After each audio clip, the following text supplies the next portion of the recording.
செய்துள்ளேன். இதனை எப்படி செய்வதென்ற செய்முறையை நான் உங்களுக்கு இங்கே காட்டப் போகின்றேன். இந்த சீனி அரிதரம் நான் சிவத்த பச்சை அரிசி மாவினை கொண்டு செய்துள்ளேன். இந்த சீனி அரிதரம் நான் வெள்ளை பச்சை அரிசி மாவினை கொண்டு செய்துள்ளேன். நீங்களும் செய்து பாருங்கள். உங்களுக்கு பிடித்திருந்தால் லைக் பண்ணுங்க, ஷேர் பண்ணுங்க, கமெண்ட் பண்ணுங்க, சப்ஸ்கிரைப் பண்ணுங்க. 2 கப் வெள்ளைப்பச்சை அரிசியினை, அதாவது 500 கிராம் வெள்ளைப்பச்சை அரிசியினை 8 மணித்தியாலங்கள் தண்ணீரில் ஊற வைத்து வேற வைத்து மாவாக அரைத்து எடுத்துள்ளேன். இந்த மாவினை அரைத்து அதிலிருந்து 125 கிராம் குருணல் எடுத்துள்ளேன். அத்தோடு 250 கிராம் சீனி, அதாவது 1 கப் சீனி எடுத்துள்ளேன். சீனி பாகு காய்ச்சுவதற்கு கொஞ்சம் தண்ணீர் இங்கே எடுத்து வைத்துள்ளேன். அத்தோடு சீனி அரிதரம் பொரிப்பதற்கு தேவையான அளவு எண்ணெய் வைத்துள்ளேன். இவை ஆவும் சீனி அரியதரம் செய்வதற்கு தேவையான பொருட்கள். நான் இங்கே சீனி அரியதரம் செய்வதற்காக வெள்ளை பச்சை அரிசியினை இந்த கப்பினால் 2 கப், அதாவது 500 கிராம் வெள்ளைப்பச்சை அரிசியினை 8 மணித்தியாலங்கள் தண்ணீரில் ஊற வைத்து வேற வைத்து இப்போது நான் இந்த கடுதாசியினுள் காய வைக்க போகின்றேன். ஒரு மணித்தியாலங்கள் இதில் வேற வைத்து இதனை நான் மாவாக அரைத்து எடுக்க போகின்றேன். நான் இப்போது 8 மணித்தியாலங்கள் நனைய வைத்து வேற வைத்த அரிசியினை எடுத்து இந்த மிக்சியில் போட்டு அரைக்க போகின்றேன்.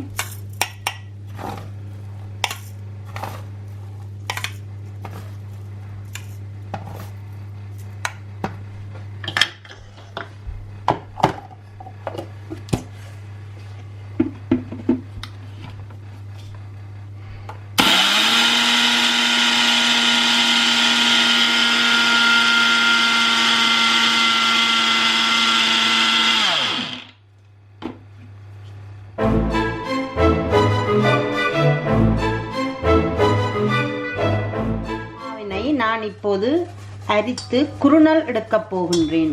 நான் அதாவது 2 கப் அரிசி நனைய போட்டு அரைத்துள்ளேன். இதில் நான் அரை கப் குருணல் எடுக்க போறேன். அதாவது 125 கிராம் குருணல் எடுக்க போகின்றேன்.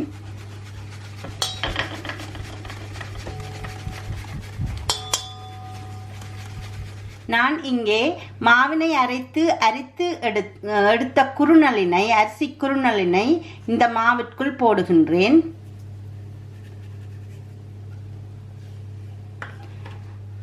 அத்தோடு இங்கே எடுத்து வைத்திருக்கும் சீனியினை இந்த சட்டியினுள் போட்டு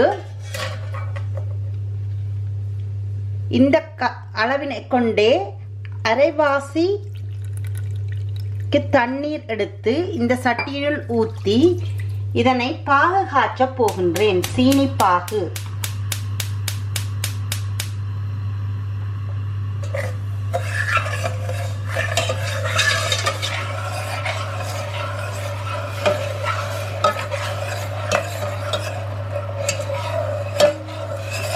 இந்த பாகினை நான் 5 நிமிடங்கள் காய்ச்ச போகின்றேன்.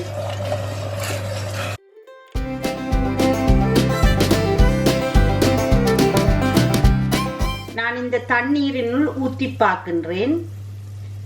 இந்த பாகினை நான் 5 நிமிடங்கள் காய்ச்சியுள்ளேன்.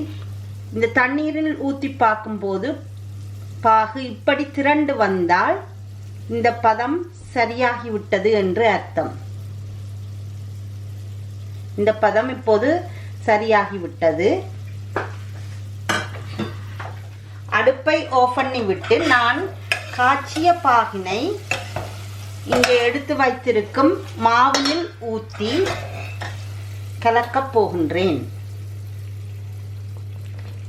நாங்கள் சுட சுடவே இந்த மாவினில் ஊற்றி கலக்கலாம். நீங்கள் சரியாக 5 நிமிடங்கள் காய்ச்சினால் இந்த பானி நன்றாக வரும்.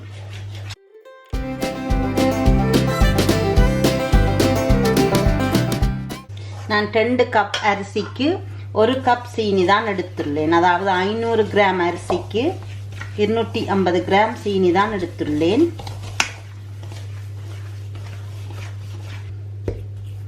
இதை நான் இப்படி குழைத்து விட்டு 3 மணித்தியாலங்கள் மூடி வைக்க போகின்றேன். 3 மணித்தியாலங்கள் மூடி வைக்கும் போது இந்த சீனி பாகு அரிசியோடு ஊறி நன்றாக திரண்டு வரும். அதன் பின் நாங்கள் எடுத்து சீனி அரியாத்தை எண்ணெயில் பொரித்து எடுக்கலாம்.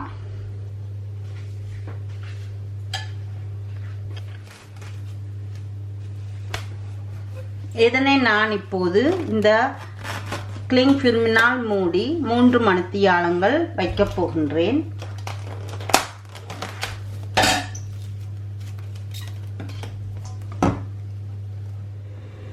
இதோ பாருங்கள், நான் குழைத்து வைத்த சீனி அரியதரம் 3 மணித்தியாலங்களின் பின் இப்படி வந்துள்ளது. இதனுள் நான் கொதிக்கும் எண்ணெய் ஒரு 2 மேசைக்கரண்டியை ஊற்றி அடித்து குழைக்கப் போகின்றேன்.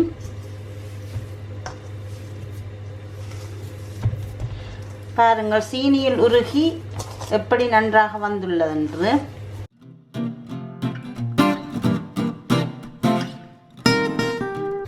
இதற்குள் 2 மேசைக்கரண்டி அளவு சுடு எண்ணெயினை ஊற்றி குழைக்கப் போகின்றேன்.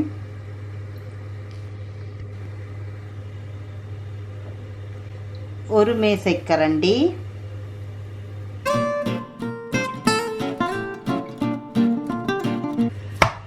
பாருங்கள் எவ்வளவு சாஃப்டாக வந்திருக்கின்றது என்று. இதனால் இன்னும் கொஞ்சம் விடப் போகின்றேன்.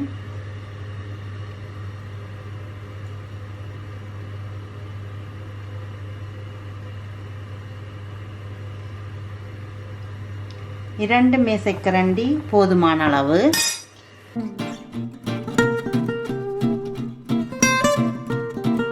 இப்போது இதனை எடுத்து சிறு சிறு உருண்டைகளாக்கி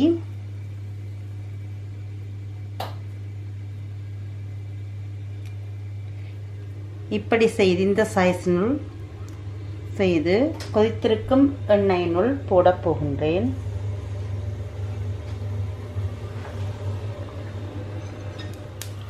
சீனியை அடுப்பில் போட்டவுடன் நாங்கள் எண்ணெயை தூக்கி எண்ணெயை இப்படி கரண்டியினால் எடுத்து சீனியத்தின் மேல் ஊற்ற வேண்டும். அடுப்பினை மெதுவான சூட்டில் வைத்திருக்க வேண்டும்.